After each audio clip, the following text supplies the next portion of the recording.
Here's my plan to stop the chemical, physical, and emotional mutilation of our youth.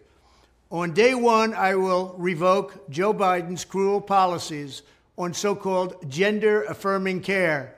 Ridiculous. A process that includes giving kids puberty blockers, mutating their physical appearance, and ultimately performing surgery on minor children. Can you believe this? I will sign a new executive order instructing every federal agency to cease all programs that promote the concept of sex and gender transition at any age. I will then ask Congress to permanently stop federal taxpayer dollars from being used to promote or pay for these procedures and pass a law prohibiting child sexual mutilation in all 50 states. It'll go very quickly.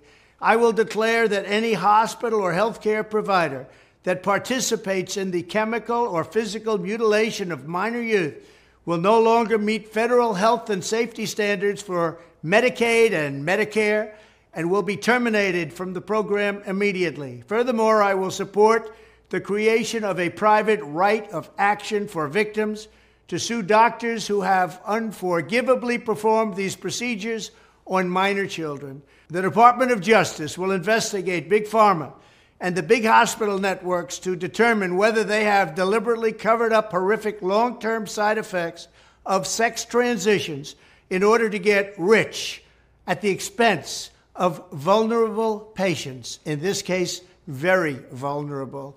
We will also investigate whether Big Pharma or others have illegally marketed hormones and puberty blockers which are in no way licensed or approved for this use. My Department of Education will inform states and school districts that if any teacher or school official suggests to a child that they could be trapped in the wrong body, they will be faced with severe consequences, including potential civil rights violations for sex discrimination and the elimination of federal funding. As part of our new credentialing body for teachers, we will promote positive education about the nuclear family, the roles of mothers and fathers, and celebrating rather than erasing the things that make men and women different and unique. I will ask Congress to pass a bill establishing that the only genders recognized by the United States government are male and female, and they are assigned at birth. The bill will also make clear that Title IX prohibits men from participating in women's sports, and we will protect the rights of parents from being forced to allow their minor child to assume a gender which is new and an identity without the parents' consent.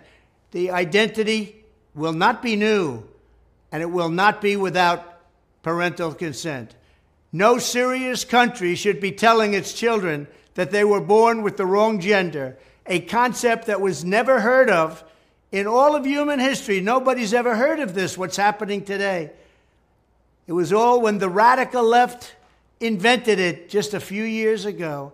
Under my leadership, this madness will end. Thank you very much.